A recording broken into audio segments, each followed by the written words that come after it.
Bienvenidos, welcome, bem-vindos ao Immersive Talks do BRIFW, um evento criado para ser um laboratório de novas experiências entre moda e tecnologia. O meu nome é Olivia Merchior e se essa é a sua primeira visita ao nosso conteúdo, eu te convido ao site do brifw.com, onde você poderá assistir todas as incríveis conversas dessa primeira edição, inclusive rever essa que iremos começar agora. E hoje eu estou com uma das pessoas mais elegantes que eu conheço. Eu já tive a oportunidade de falar isso para essa pessoa algumas vezes. Bem-vindo, Gabriel Maçã. Olá, tudo bem? Olá, todo mundo. Oi, Olivia. Prazer em estar aqui. Bem, Gabi, eu gostaria de te agradecer, não apenas por estar aqui hoje com a gente, mas também por ser essa pessoa tão generosa e ter apoiado tanto a construção desse projeto, ter generosamente emprestado para a gente muitos dos seus trabalhos, que nos ajudou a ilustrar, né, toda essa experiência. E, bem, para quem não conhece o nosso entrevistado, Gabriel é um dos artistas mais requisitados de uma nova geração de criadores digitais em plena ascensão no mercado mundial. Se você pesquisar hoje no Google o nome dele, você vai perceber uma capacidade de produção espantosa. O Gabriel, desde 2019, reside na Europa, tem apresentado o seu trabalho na Semana de Arte de Berlim, no Instituto Moreira Salles, na SP Arte, representado pela Galeria Roa, na São Paulo Fashion Week. Recentemente, ele assinou uma campanha para a marca Melissa e também um editorial para a revista Elle. Com apenas 24 anos e natural de Lilópolis, do Rio de Janeiro, o Gabriel se define como videoartista, escultor e artista 3D. E hoje nós vamos conversar sobre o ambiente gráfico digital em uma invenção artística. Gabi, para começar, eu gostaria que você contasse um pouco sobre o início da sua relação com a tecnologia. A gente sabe que não é barato investir em máquinas, em softwares, em cursos. E eu li recentemente que toda a sua história começou a partir de um computador doado pela sua tia. É isso? Sim, faz muito tempo, aliás, eu era bem pequeno. E daí, no aniversário meu, uma tia me deu um computador que era de um primo. E foi dali que eu comecei a acessar a internet de escada, né?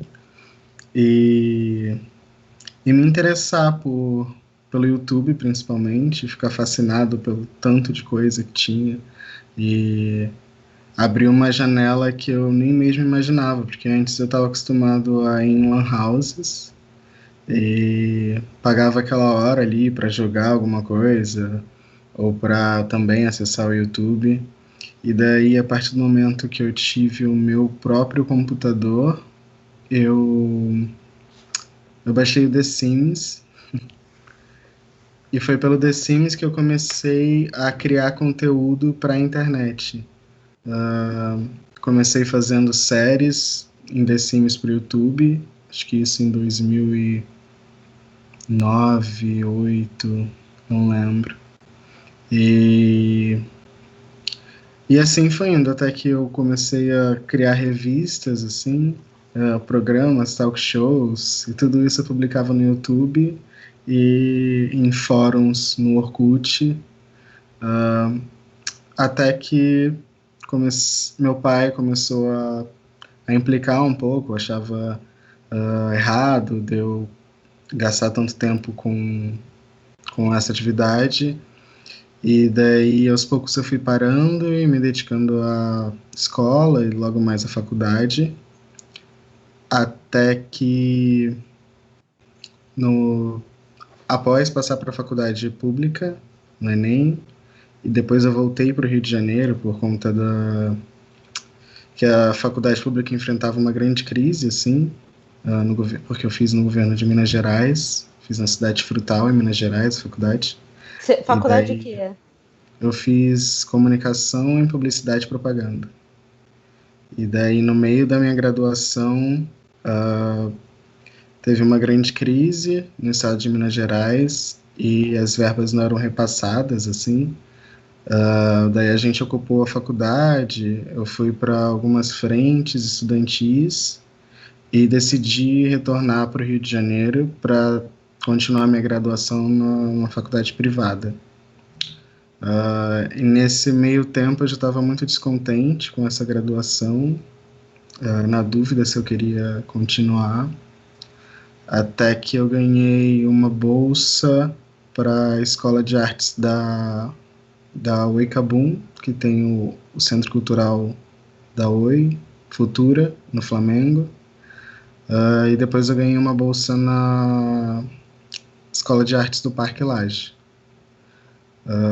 E nessas duas instituições que eu fui acessar a tecnologia como ferramenta para a arte. E você, na verdade, conseguiu essas bolsas pelo seu trabalho já digital? Sim, sim. A primeira foi por isso, porque eu comecei trabalhando como VJ, assim. Porque dentro da faculdade eu fiz um estágio na televisão universitária do governo, e daí eu editava e criava conteúdo. E lá eu aprimorei minhas técnicas com Photoshop, Premiere, e criei algumas coisas minhas, assim, mas não havia me aprofundado de fato porque eu não entendia quais eram as possibilidades. E daí eu me inscrevi para esses dois processos seletivos, tanto o da Oi quanto do Parque Lage, e consegui as duas bolsas. E depois disso tudo mudou, assim. Enxerguei novos horizontes e me atravessei por muita coisa, assim. E durante o meu curso de videoarte, eu fiz primeiro vídeo instalação no Parque Lage, depois eu fiz videoarte. E em videoarte, no final do curso, durante o curso eu havia apresentado alguns trabalhos de performance em vídeo performance, mas eu estava muito incomodado com a narrativa que eu queria apresentar, e de certa forma era exigida um conhecimento prévio em arte, né? Que eu ainda era muito confuso para mim, as minhas possibilidades enquanto corpo, enquanto pessoa mesmo, em relação ao meu discurso. E daí, nessa grande confusão, eu lembrei que quando eu era mais novo eu havia baixado uns softwares de graça, assim, com licença gratuita, de 3D. E nisso eu resolvi baixar de novo e comecei a me aventurar, assim. Inclusive o meu projeto de conclusão desse curso foi um videoclipe em 3D e uma video performance. E a partir disso comecei a focar e entrei assim nesse mercado. E quando você fala dessa confusão que você diz sobre o corpo, sobre a sua relação da arte, eu fico imaginando uma confusão de referências, né, que eram apresentadas para você.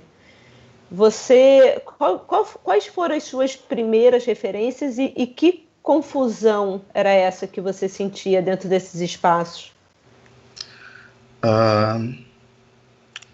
Era porque o que eu trazia de questionamento não dialogava muito com os papéis que haviam sido escritos para mim, assim.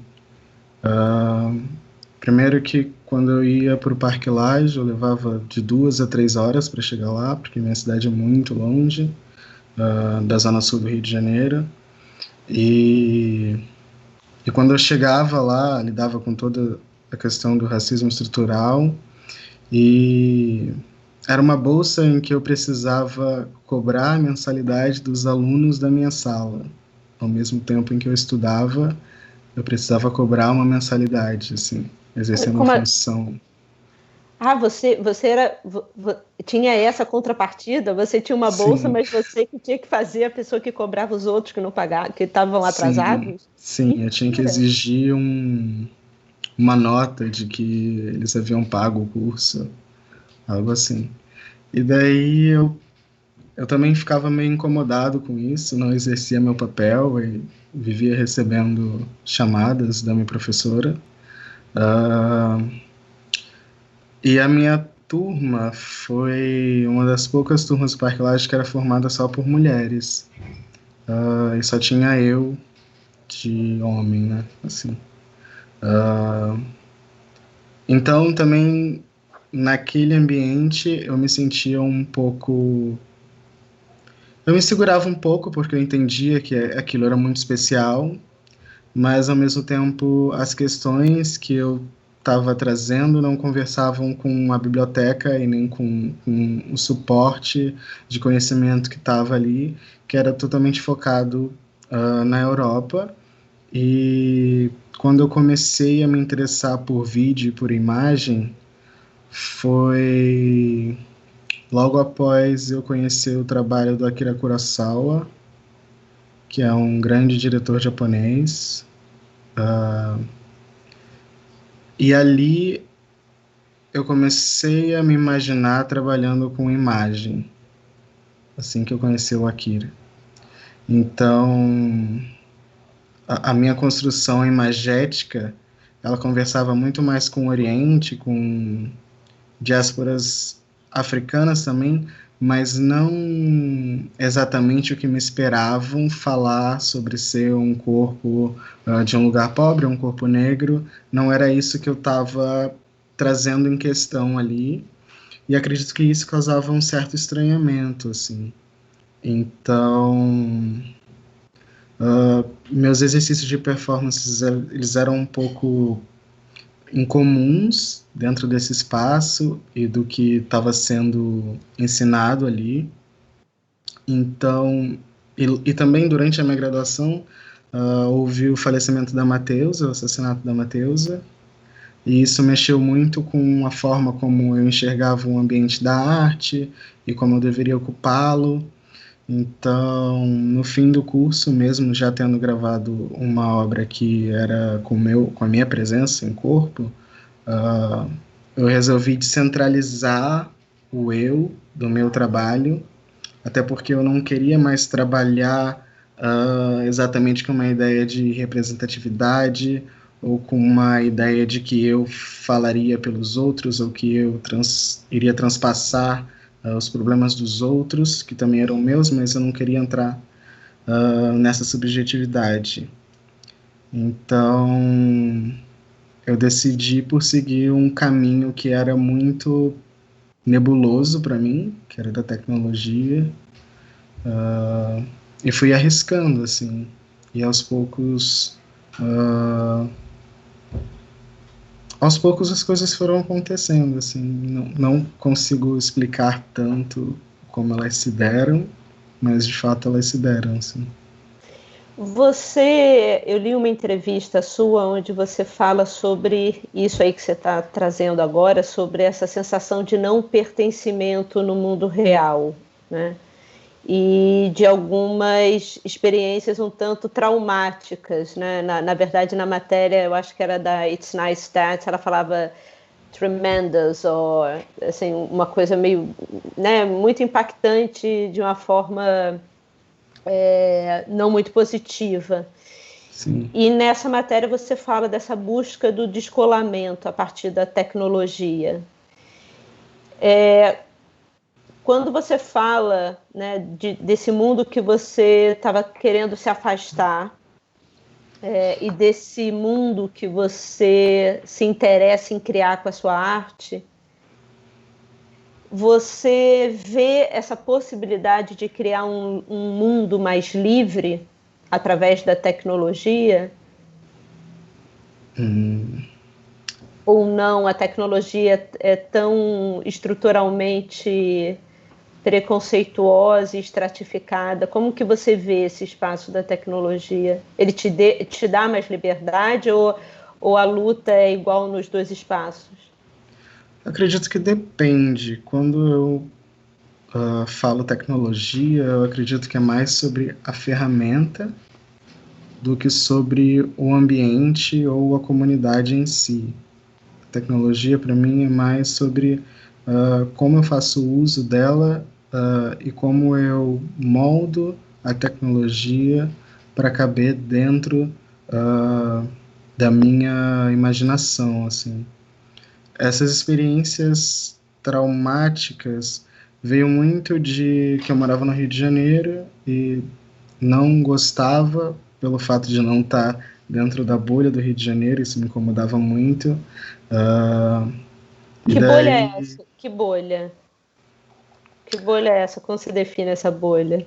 a bolha da Zona Sul, a bolha que está ali há anos e se repete e que eu nunca me senti bem-vindo e nem muito menos. Não acho que até hoje eu seja parte dessa bolha e nem reconhecido por ela, assim. Mas todas as vezes que eu tinha que atravessar essa bolha, eu me deparava com situações que me traziam muita angústia e muitos sentimentos que, para mim, na época, foram destrutivos, de certa forma. Nessa última exposição que eu tive, que foi uma das últimas relações que eu tive com a arte no Rio de Janeiro, eu lembro que eu fui buscar um projetor na casa de um amigo, e daí eu deveria levar ele para montagem no Parque Lage, e quando eu cheguei no Parque Lage, uma viatura parou o Uber que eu estava, por eu estar no banco da frente, e daí eles revistaram todas as malas, que eu estava com projetor, mochila, tentaram encontrar várias coisas, não encontraram, mas nesse meio tempo me falaram muitas coisas que doeram muito, e todo esse movimento me fez perder o horário da montagem, e eu não pude montar o meu espaço expositivo como eu gostaria, e dentro dessa instituição as pessoas não assistiam ao meu trabalho, porque elas não tinham interesse no que eu estava discutindo, e daí, a partir daquele dia, eu pensei que eu precisava ir embora do Rio de Janeiro, que eu precisava, que não era ali o lugar onde eu me faria qualquer coisa, assim. E acho que trabalhar com a tecnologia e ter descoberto essa possibilidade me fez migrar, de fato, porque logo após que eu descubro essa possibilidade de trabalhar com softwares de uma maneira de uma maneira experimental e menos dura, menos comercial ou corporativa, me levou também à música, que me levou à moda, e que com isso eu entendi muito mais sobre o 3D, assim, sobre o mundo que eu sinto necessidade de criar, que é muito da minha pesquisa. Eu acho que essa experiência traumática de ter perdido uma amiga muito jovem por um motivo absurdo, e também por ser um corpo, como diz a Matheus, um corpo estranho, que perpassa por todas essas camadas da sociedade, atravessando da periferia até o centro, e todas essas experiências diárias, porque com a morte dessa minha amiga, eu revisitava os bairros onde ela se perdeu, porque era o caminho para eu ir para a faculdade. Então, todos os dias eu me lembrava desse sofrimento e buscava encontrar formas de trabalhar isso a partir de uma diáspora, assim. E acho que a minha relação com essa necessidade de criar uma nova realidade, uma realidade outra, parte muito dessa necessidade dessa necessidade de me deslocar do corpo e da experiência imundo e da violência, e do recorte para ir para um ambiente onde os seres interagem entre si com o ambiente e se moldam a partir desse habitat e dessas relações.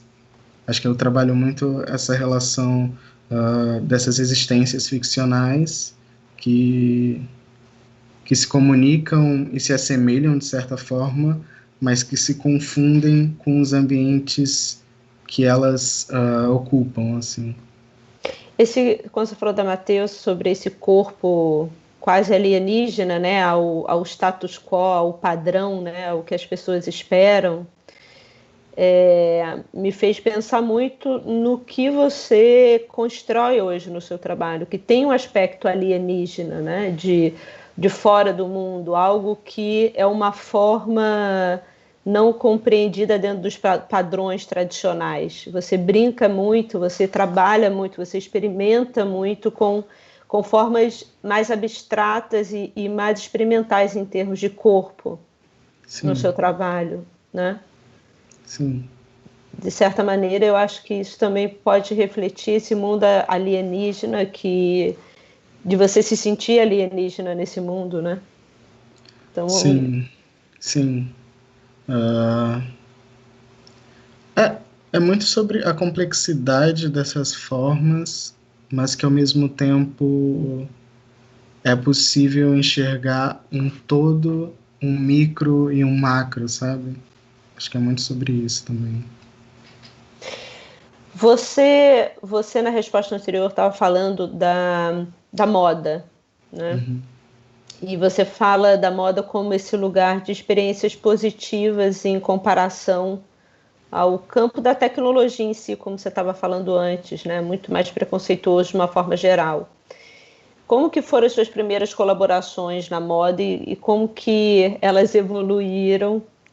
E o que te interessa na moda? E como você enxerga o futuro do se vestir? Minhas primeiras experiências na moda foi quando... Não lembro se foi 2018 ou 2017. Eu recebi um convite da Angela Brito para o primeiro desfile dela, na Casa dos Criadores. Ela me convidou para fazer a trilha sonora. Eu tinha acabado de começar a minha pesquisa em som, que hoje ela está meio que parada, assim. Mas daí eu fiz a trilha para Angela Brito e logo depois chegou o convite do Lucas Leão para o São Paulo Fashion Week. E isso foi bem rápido até. E junto com o do Lucas chegou o Dami Pinta. Nesse meio, na outra Casa dos Criadores, eu fiz de novo Angela e fiz Oxa. E teve de novo São Paulo Fashion Week, eu fiz a Corte e do Lucas Leão. E em todas essas experiências de ir ao desfile, de assistir ao backstage, de ir à prova de roupa, de conversar com o estilista, de ter acesso ao moodboard da coleção, de ter acesso aos primeiros sketches, de acompanhar todo esse processo, me fazia ficar muito fascinado pelo fato de eu viver num país chamado Brasil, em que esses processos criativos eles são muito limitados. Então, poder perceber o quanto essas pessoas se dedicam a essa experiência, que de fato é muito difícil, me fez ficar muito intrigado e apaixonado, assim. Até que no penúltimo São Paulo Fashion Week, Lucas me convidou para fazer as estampas da coleção. Representing. Sim. E isso me fez muito feliz, porque jamais poderia imaginar que eu assistiria estampas com artes minhas desfilando. Eu amo essa estampa. Olha só como que ela fica também. no vídeo, assim. Eu acho que ela tem uma relação com o digital, assim, ela pula, é muito incrível. Sim. E eu não consigo explicar o sentimento que me tomou quando eu vi as peças atravessando a passarela, assim. É uma emoção que na hora eu fiquei em estado de choque, porque é uma imersão tamanha, assim, que eu acho que até perpassa é o digital porque é real, assim. Você entra num mundo que está sendo descrito em peças, sabe? Peças que são peças, obras de arte também. Só que vestíveis. E eu não sei, acho que isso para mim foi muito mágico.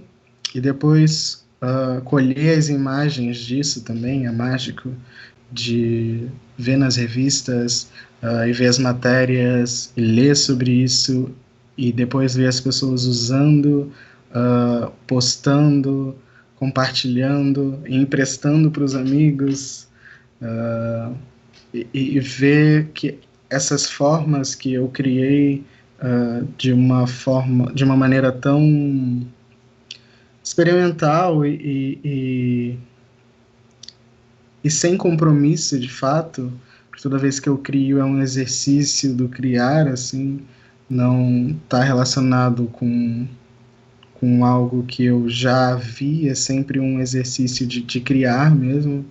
Então, ver todos esses exercícios no corpo das pessoas, e às vezes até na cara, né?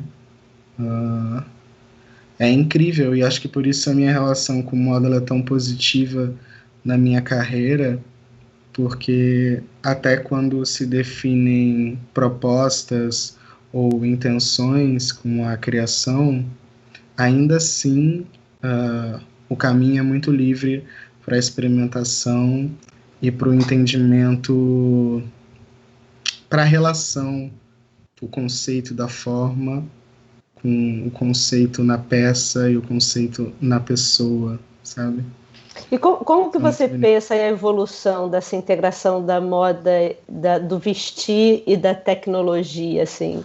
Porque assim, eu fico pirando, Gabriel. Assim, eu fico desde dos filtros que você tem também experimentado bastante, né? Das pessoas que você falou no rosto, né? Na cara, das pessoas também pegarem a sua obra e colocarem dentro do espaço dela.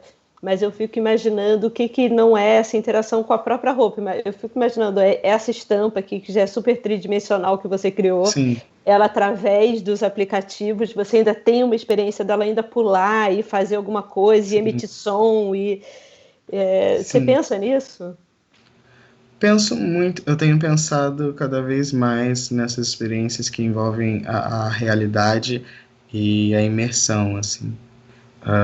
E acho que o lugar onde a gente tem caminhado e trilhado agora tem sido muito inspirador e jamais imaginei que em um ano toda a indústria se moveria para o digital, assim, que é o que a gente está assistindo. Uma grande retomada das possibilidades da tecnologia e não somente esse empobrecimento da capacidade de reconhecimento do público, do consumidor, sabe? Eu acho que hoje a gente consegue enxergar um consumidor muito mais hábil e com mais fome de experiência. E acho que também isso tem sido o grande desafio ultimamente. E a peça no digital é incrível para mim, porque de fato eu tenho visto também que os softwares têm se atualizado para trabalhar a relação do tecido. Então, hoje, nas últimas atualizações, o foco é muito no tecido e no caimento e como ele funciona e como ele cai quando você coloca em outra forma, o que há 1 ano, 2 anos atrás não era muito assim ainda. Só os grandes estúdios tinham acesso. Então, eu acho que também a evolução da tecnologia nesse sentido, para o cenário que a gente está agora, de lockdown, de certo desespero, acredito que tenha sido muito bem pensada e planejada, porque o quão estranho seria se a gente não tivesse em toda essa inovação nesse tempo em que estamos vivendo agora, sabe? Total. Eu acho que mesmo que as coisas sejam problemáticas em diversos sentidos, alguns pontos ainda se conectam.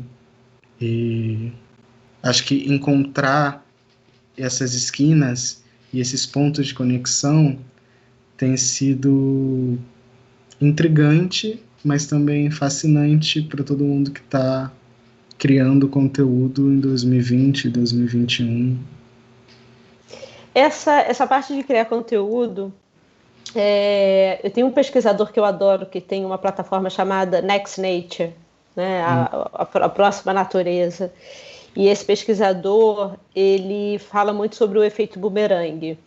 Ele diz que a nossa relação com o digital, né, as experiências que nós temos no digital acabam se voltando e reverberando nas nossas experiências com o real, né? Ele fala muito sobre esses corpos híbridos, né? Não somos mais corpos ou físicos ou digitais, né? Não é que somos aqui e depois temos um avatar no digital, mas tudo isso já é entremeado. Ele usa, por exemplo, como exemplo que logo no início você tinha uma latinha, algumas plataformas ainda tem, para você entender onde jogar o lixo digital. Só que aí é uma lixeirinha como fosse do mundo real, né? Quase para você entender ali. Mas, ao mesmo tempo, alguns filtros, principalmente trabalhando o corpo, faz com que, e nessa época, quando eu li essa pesquisa, era 2008 ainda, falava como o Photoshop influenciava como as mulheres gostariam de ver os seus corpos, né? Ele fez uma pesquisa principalmente falando das genitálias, assim, que eram aperfeiçoadas no Photoshop para sair nas revistas masculinas, e depois as mulheres chegavam lá e falavam para o médico, falando assim, olha, eu quero ficar assim. E ele falava, mas não dá, porque isso aí é digital. Falou, não importa, eu quero isso, né? Então, como que essa experiência do digital acabava reverberando no real. E uma das coisas que a gente vem também visto muito e falado é sobre como as experiências com os nossos avatares no mundo digital, em termos de principalmente gênero, sexualidade, comportamento de uma maneira geral, acaba fazendo com que a gente também queira experimentar outras coisas no mundo real, outras formas de sermos, né?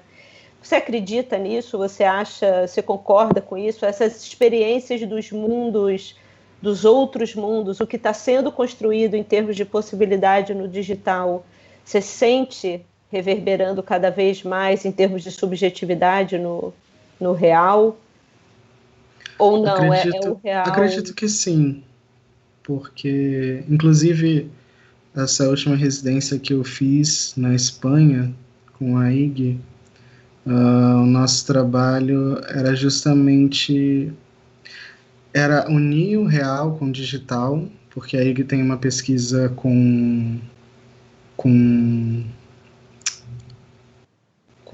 formas de pintura, só que naturais, assim, que ela saiu no Marrocos, teve toda uma pesquisa lá, e a nossa proposta inicial era trazer texturas artesanais para serem colocadas como texturas em formas em 3D.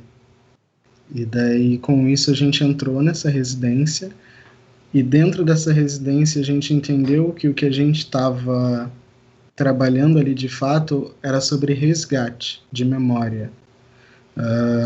Então, a gente começou a entender mais sobre arquivologia, pelas formas que eu estava criando e pela pesquisa que ela estava trazendo,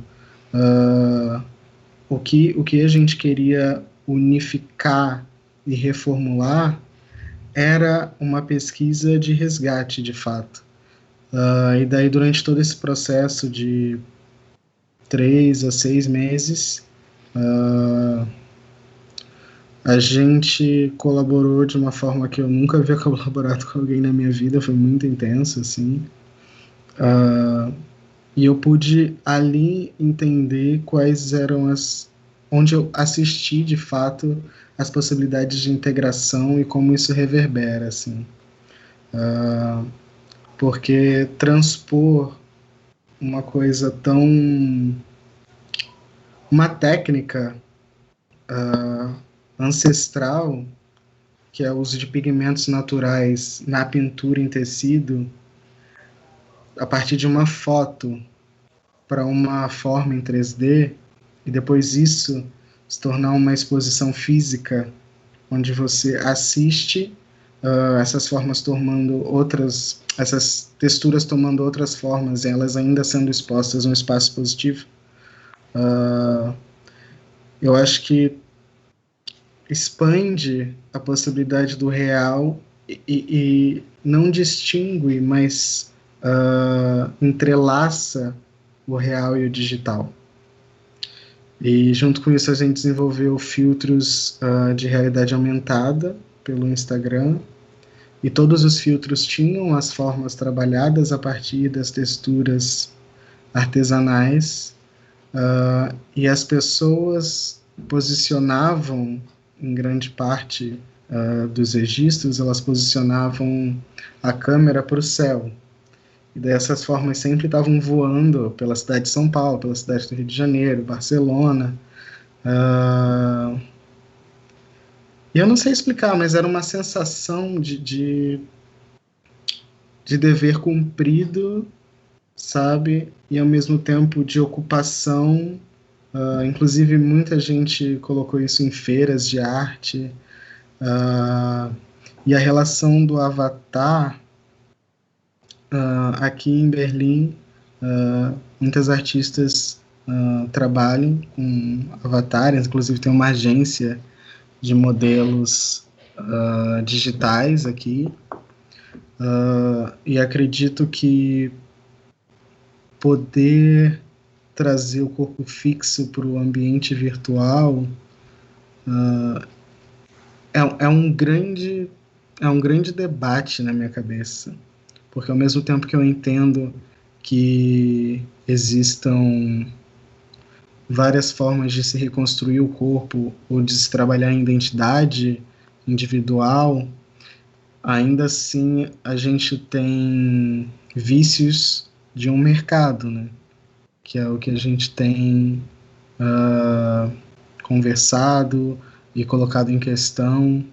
Então, por mais que eu veja uma ressignificação da identidade e das possibilidades da estética, do modelo ou da experiência, ainda assim existem alguns vícios que precisam ser ressignificados, mas acredito que é esse o caminho que o mercado tem seguido agora, pelo que eu assisti da Semana de Moda de Paris e da China.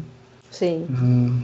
Eu acho que a gente está caminhando para um lugar muito incrível que ainda não consigo definir quais são os pontos para o ano que vem ou para o próximo, assim. Acho que... Mas é uma multiplicidade de experiências, né? Sim. Eu acho que é multiplicar essas possibilidades, né? Da gente sair, como você falou, do script que alguém te dá para seguir, né? Se a gente puder experimentar diversos, quanto mais scripts, melhores, né? Ou não, quer dizer, na verdade, quanto não script, né? A gente escrever e mudar quando a gente quiser. Gabi, você, então, desde 2019 você está na Europa, né? E desde o início desse ano você está na Alemanha, é isso? Sim, eu cheguei na Alemanha em fevereiro, início de fevereiro, final de janeiro, porque eu vim para a Europa, eu passei na Espanha, fiquei lá um bom tempo, daí eu visitei Berlim por uns 5 dias, aí fiquei muito apaixonado e já conhecia muita gente daqui, tinha muito interesse de perfurar esse mercado tão ariano, né? Mas aí eu passei por Londres, não me identifiquei muito de primeira, mas acho que Londres também precisa de um tempo até entender, se acostumar, e etc. Daí eu fiquei um tempo enquanto ainda não tinha corona em Paris, aí eu pude ver alguns desfiles e vim para a Alemanha e desde fevereiro eu estou aqui. E desse outro lugar, desse lugar exterior, como que foi olhar de volta para o Brasil? De uma maneira geral. Nossa, eu acho que eu tive várias conclusões de Brasil desde o ano passado, assim. Porque quando eu estava no Brasil e apliquei para essa residência na Espanha, ao meu ver, eu estava muito bem, porque eu já tinha superado estatísticas que eu mesmo havia estipulado para mim. Então, eu já morava em São Paulo, já estava trabalhando com grandes marcas, e eu havia parado de enxergar grandes possibilidades porque eu não entendia o que poderia vir a acontecer dentro do cenário brasileiro, assim. Então, dentro do cenário Brasil, eu me sentia um pouco limitado, mas trabalhava dentro dessa limitação. Daí, quando eu vim para cá, e primeiro eu tive esse choque do que é ser latino, né? Porque eu acho que quando você vai para a Espanha, você entende o que é ser latino, principalmente. E daí acho que primeiro eu tive esse boom da latinidade, e quando eu saí da Espanha, eu comecei a repensar Brasil.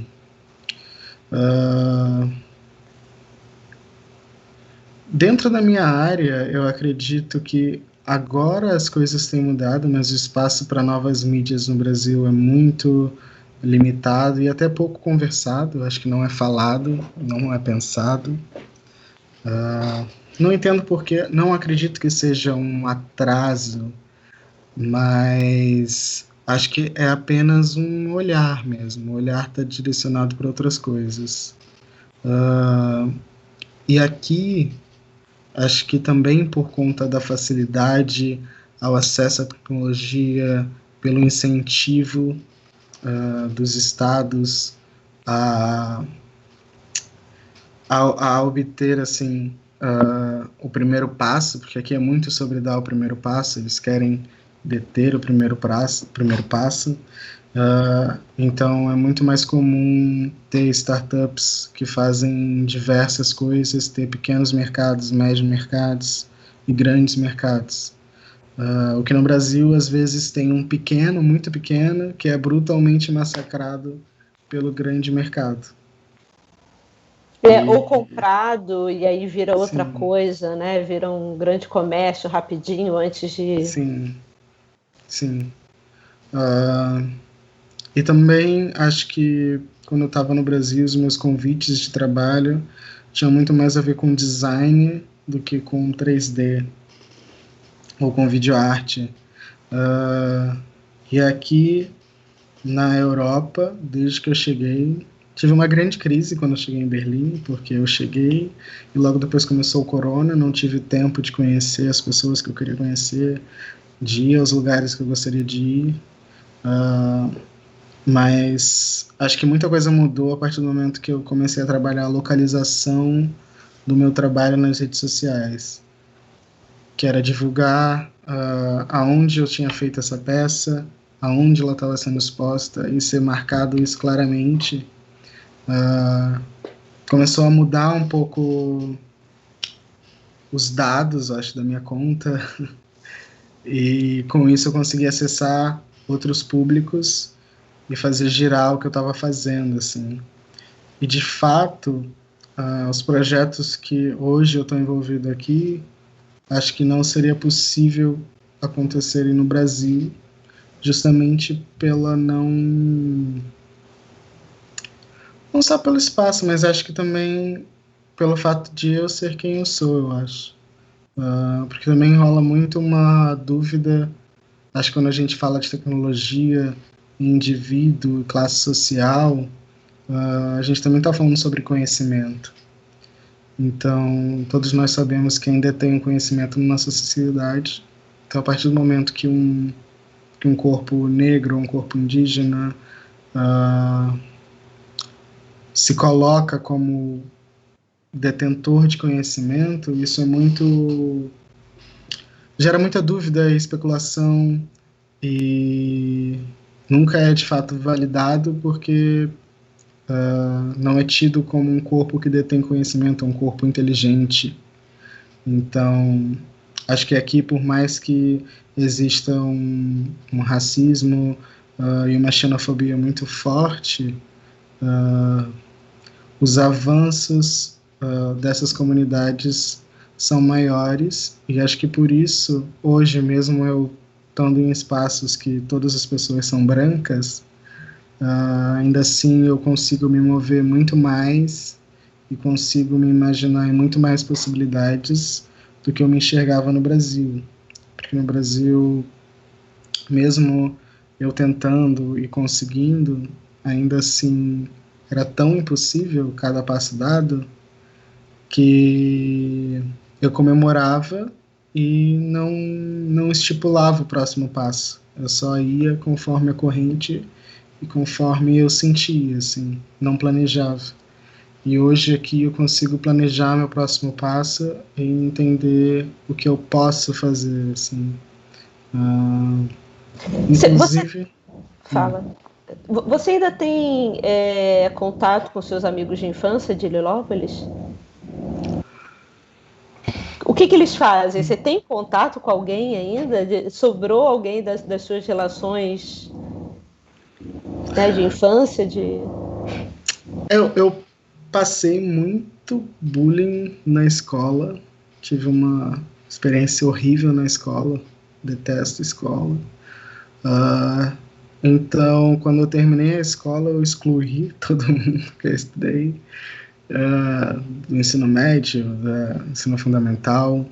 E a galera da minha rua eu perdi contato a partir do momento que eu comecei a fazer faculdade, assim, que eu não ficava mais em casa. Mas falando sobre essa possibilidade, as possibilidades da tecnologia, hoje eu estando aqui, o meu interesse por realidade aumentada e realidade virtual surgiu principalmente quando eu cheguei aqui, em que eu fui... Um dos primeiros eventos que eu vi em Berlim, que foi a Trans Biennale, acredito eu, tinha instalações em VR, assim, de você entrar numa sala e colocar o óculos, todo mundo colocar o óculos, ou de você sentar junto com várias pessoas em frente a uma tela gigantesca e ali tá passando uma experiência de imersão junto com as pessoas tocando ao vivo, ou até mesmo esse The Reach que eu expus, quando eu entrei lá a primeira vez, que era um painel de LED por toda uma sala, em Full HD ou 4K, não sei.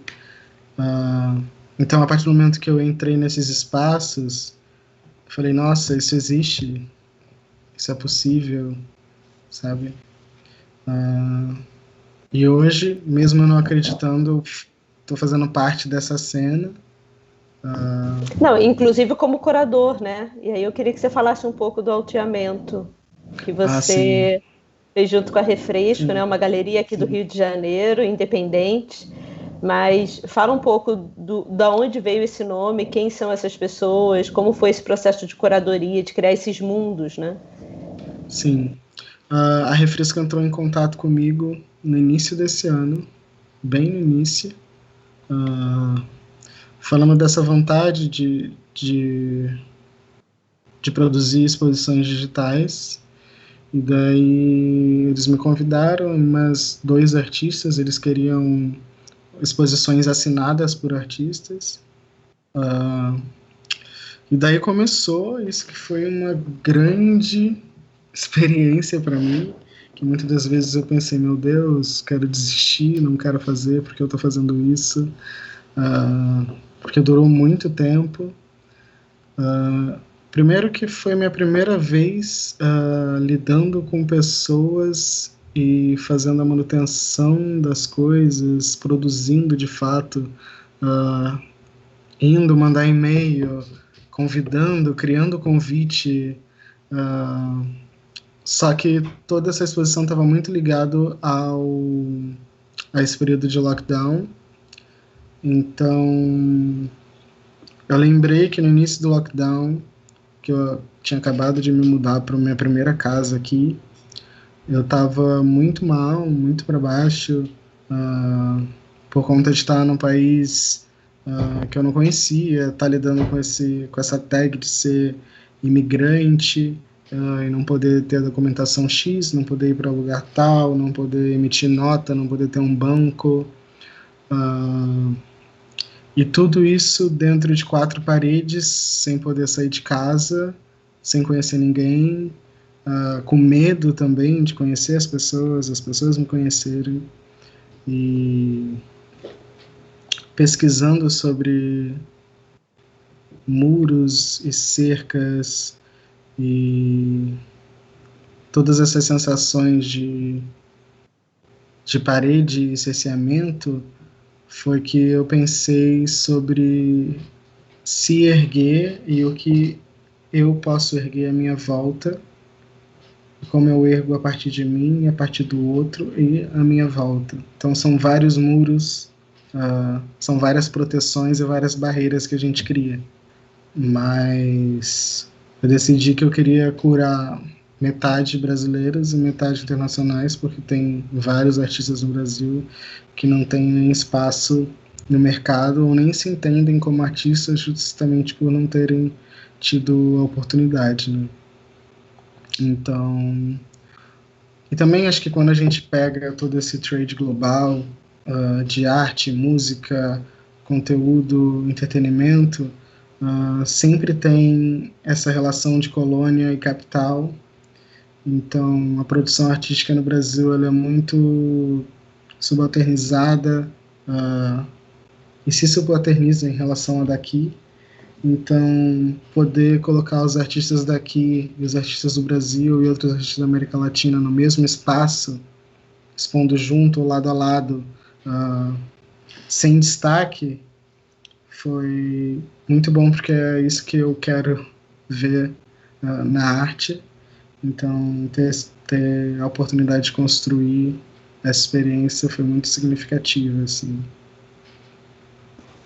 Bem, a gente está indo já para as perguntas finais e eu tenho uma última antes de entrar aqui nas perguntas que a gente recebeu pelas redes sociais, quando a gente falou que ia conversar com você.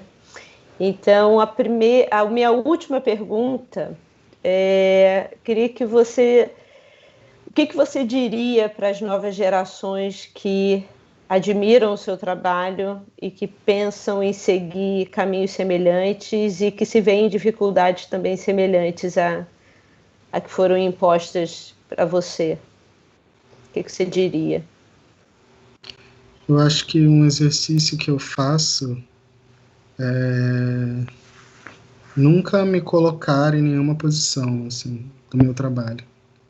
Acho que todos os dias que eu acordo e abro o meu perfil, abro o meu portfólio, e eu ainda olho e penso quanto ainda falta para chegar onde eu quero.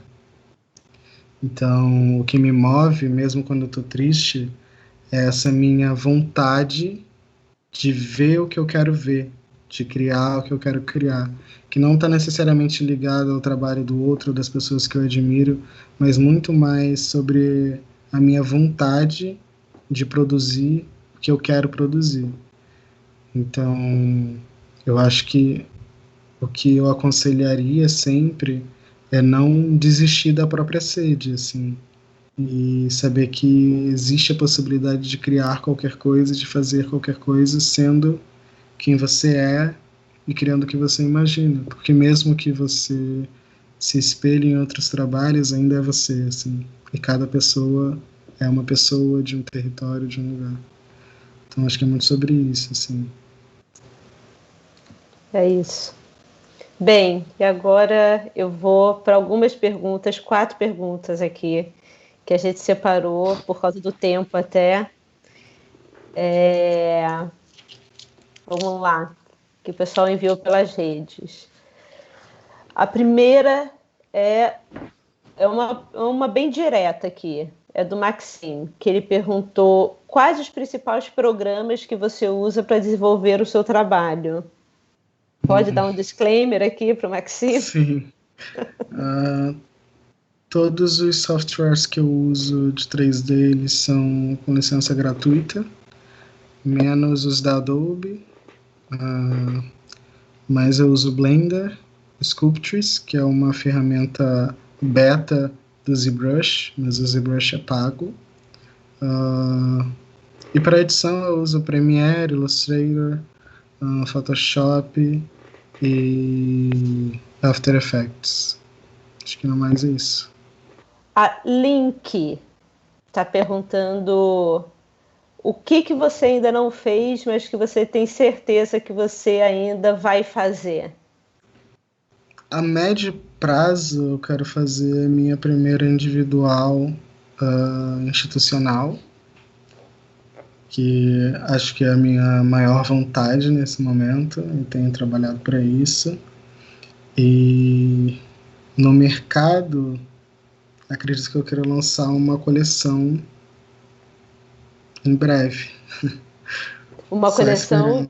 Sim, uma coleção de peças mesmo, com estampas assinadas por mim. Opa! É um dos meus sonhos também. Penso todos os dias. Sério? Sim. Então é isso, vamos ter Gabriel Maçã vestível e assinado pelo meu sonho. Eu adorei saber disso, nunca imaginava que seria essa. Quero muito. Muito bom, muito bom. Bem, Gabi, eu acho que é isso. A gente teve outras perguntas aqui, mas eu acho que todas elas já foram super respondidas. Então, eu espero que todos vocês que nos ouviram até agora, que nos assistiram até agora, estejam tão apaixonados como eu sou por essa pessoa incrível. E eu queria te agradecer imensamente, Gabriel, mais uma vez, por ser você, essa pessoa tão elegante, generosa, criativa. Eu fico também muito feliz de ver como você está se tornando essa potência de pensamento e uma referência para tanta gente aqui no Brasil e no exterior. Obrigado. Obrigada. Obrigado pelo espaço, Olivia. E pela oportunidade também, porque você foi uma das primeiras pessoas que eu trabalhei e sempre me senti muito reconhecido e reconhecido pelo que eu faço. Então, trabalhar com você sempre foi muito gratificante para mim e foi uma das primeiras experiências que eu tive de realmente ser conhecido como artista, assim. Então, te agradeço imensamente por essa força que você me deu, assim, de realmente acreditar em mim. Então, muito obrigado e é isso. Vou chorar. Muito feliz. Muito obrigado. Sim. Obrigada, Gabi. Um beijo imenso e até breve. Até. Um beijo. Um beijo. Tchau. Tchau.